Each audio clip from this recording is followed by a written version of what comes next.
కళ్యాణదుర్గం నియోజకవర్గం అభివృద్ధి ఉపాధి అవకాశాలను మెరుగుపరిచేందుకు పక్కా ప్రణాళికతో ముందుకు వెళ్తామని కళ్యాణదుర్గం టీడీపీ అభ్యర్థి అమిలినేని సురేంద్రబాబు అంటున్నారు. సెట్టూరు మండలం నుంచి ఇవాళ ఎన్నికల ప్రచారం పరిచయ కార్యక్రమాన్ని ప్రారంభించారు. కళ్యాణదుర్గం నియోజకవర్గం అభివృద్ధి ఉపాధి అవకాశాలను అన్ని ప్రాంతాలకు విస్తరిస్తామంటున్న టీడీపీ అభ్యర్థి అమిలినేని సురేంద్రబాబుతో మా అనంతపురం కరెస్పాండెంట్ ప్రతినిధి రవిచంద్ర ఫేస్ టు ఫేస్.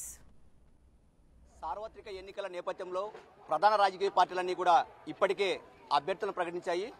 అందులో అనంతపురం జిల్లా కళ్యాణదుర్గం అభ్యర్థిగా అమిలినేని సురేంద్రబాబును ప్రకటించిన నేపథ్యంలో తన ప్రచార కార్యక్రమాన్ని పరిచయ కార్యక్రమాన్ని సెట్టూరు మండలం నుంచి ఈరోజు ప్రారంభించారు. ఈరోజు ఏదైతే కళ్యాణదుర్గం అభ్యర్థి అమిలినేని సురేంద్రబాబు మన దగ్గర ఉన్నారు. ఆయన ప్రచార కార్యక్రమం పరిచయ కార్యక్రమం ఎలా ఉంది, అసలు రెండోది పార్టీ పరిస్థితి కానీ, రెండోది ఈ నియోజకవర్గానికి తాను ఏం చేయాలనుకుంటున్నారు, అసలు ఎమ్మెల్యేగా గెలిపిస్తే ఏం చేయాలనుకుంటున్నారు, అసలు ఈ ప్రజలకు ఏమి హామీలు వాగ్దానాలు ఇవ్వదలిచారనే విషయాల్ని ఇప్పుడు మనం ఆయన అడిగి తెలుసుకుందాం. సార్ చెప్పండి, ఈరోజు మీకు అభ్యర్థిగా ప్రకటించారు, పరిచయ కార్యక్రమం ప్రచార కార్యక్రమాన్ని మొదలుపెట్టారు. మరి ఈ 4-5 రోజుల్లో కానీ పార్టీ నుంచి ఈ స్థానిక నాయకత్వం నుంచి మీకు ఎలాంటి మద్దతు లభిస్తుంది? మీరు ఒకవేళ గెలిస్తే ఈ నియోజకవర్గానికి ఏం చేయదలుచుకున్నారు? అసలు నన్ను ఈ పార్టీ అభ్యర్థిగా ఇక్కడ ప్రకటించడం జరిగింది.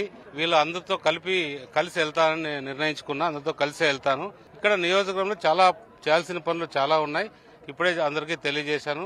బీటీపీ ప్రాజెక్టు ముఖ్యంగా కంప్లీట్ చేసి సకాలంలో పూర్తి చేసి అందరికీ నీళ్లు ఇవ్వడం అనేది చాలా ముఖ్యమైన అంశం. అలాగే టమాటో ప్రాసెసింగ్ యూనిట్ ఒకటి. అలాగే ఇప్పుడు చాలా మంది యువత వాళ్ళకి ఏదో ఒక రకమైన ఉపాధి కల్పించాలి. దాంట్లో ఇండస్ట్రీస్ ఏమైనా అవసరమైతే ఇండస్ట్రీస్ కొన్ని తీసుకొచ్చి వాళ్ళకు ఉపాధి కల్పించే ప్రయత్నం చేస్తానని తెలియజేస్తాను. సరే, ముఖ్యంగా ఇప్పుడు ఈ వారం రోజుల నుంచి ఇప్పుడు మీ దగ్గరికి వస్తున్న యువత కానీ, మీ నాయకత్వం కానీ, అంటే పార్టీకి సంబంధించిన నాయకత్వం కానీ అనేక అంశాలు మీ దృష్టికి తెస్తుంటుంది. అంటే గతంలో కొన్ని చేసిండ ఉండొచ్చు, కొన్ని చేయకుండా కూడా ఉండొచ్చు. ప్రధానంగా చేయాల్సిన అంశాలని ఏ అంశాలని ఎక్కువగా మీ దగ్గర చెప్తుంది? అంటే వ్యవసాయ పరంగా కానీ, సాగునీటి పరంగా కానీ, ఉపాధి హామీ పరంగా కానీ, పార్టీ పరంగా కూడా కొంత నాయకత్వం నుంచి కానీ ఇంకోటి కానీ ఇట్లాంటి మాకు ఇది కావాలి అని అడుగుతుంటారు. ఎట్లా ఉంది సార్, అసలు ఏం చెప్తున్నారు? అసలు ఇప్పుడు తాగునీరు సాగునీరు ఒకటి, రోడ్లు ఒకటి, ఇక్కడ చాలా వరకు మళ్ళీ ఉపాధి ఒకటి, అలాగే చాలా ప్రాంతాలకి హాస్పిటల్స్ అనేది కూడా ఒక ఆర్డిటి హాస్పిటల్ ఒకటి ఉందనుకుంటున్నా. గవర్నమెంట్ హాస్పిటల్ ఉంది కానీ మరి అది ఎంతవరకు పర్ఫార్మెన్స్ ఉందో తెలియదు నాకు. దాన్ని చాలా వరకు ఇంకా అభివృద్ధి చేయాల్సిన అవసరం ఎంతైనా ఉంది. ఎందుకంటే ఇక్కడ క్యాన్సర్కి కానీ డయాలసిస్ పేషెంట్లు నా దృష్టిగా చాలామంది వస్తున్నారు. సో వాళ్ళందరినీ కూడా వాళ్ళ ట్రీట్మెంట్ వాళ్ళు ఇప్పుడు ఎక్కడో బెంగళూరు లేకపోతే కర్నూలు హైదరాబాదు వెళ్తున్నారు. వాళ్ళకి వీలైనంత వరకు ఇక్కడే కళ్యాణదుర్గంలో ఏర్పాటు చేయడానికి ప్రయత్నం చేస్తారు. సార్, ముఖ్యంగా సురేంద్రబాబు అంటేనే కొన్ని సేవా కార్యక్రమాలు ఎక్కువగా చేస్తుంటారు. ప్రతి ఒక్కరికి అంటే విద్య కానీ ఇట్లా పేద పిల్లలకు సహాయాలు ఇట్లాంటివన్నీ చేస్తుంటారు. ఇప్పుడు మీరే అభ్యర్థిగా ఇక్కడ ప్రకటించారు. రెండోది మీ మీద ఇంకా ఎక్కువ వాళ్ళ ప్రజల ఆశలు పెరిగింటాయి.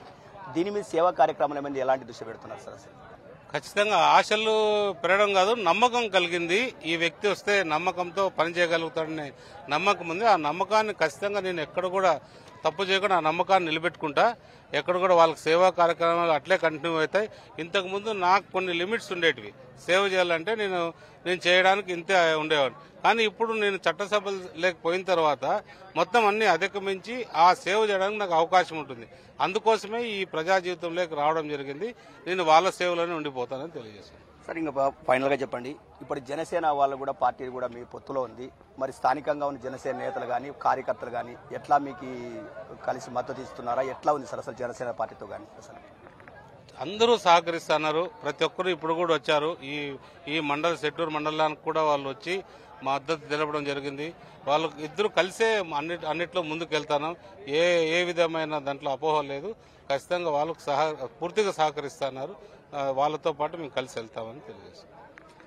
ఇది పరిస్థితి. ఏదైతే జనసేన టీడీపీ వాళ్ళందరినీ కూడా కలపకపోతున్నామో అందరితో కూడా అందరినీ మద్దతు కూడగట్టుకొని రెండోది రానున్న రోజుల్లో ఈ నియోజకవర్గానికి సంబంధించి ఎలాంటి అభివృద్ధి చేయాలి ఏంటి అనేది స్పష్టత వస్తుంది. ముఖ్యంగా సాగునీరు తాగునీరు రెండోది వైద్యానికి సంబంధించిన కూడా చేసి పెడతాను. ఖచ్చితంగా ప్రజల ఆశలకు అనుగుణంగానే తాను ముందుకు నడుస్తానని చెప్పి అమిలినేని సురేంద్రబాబు చెప్తున్న పరిస్థితి. కెమెరా పర్సన్ కమల్తో బీఆర్కే న్యూస్, సెట్టూరు మండలం కళ్యాణదుర్గం నియోజకవర్గం నుంచి.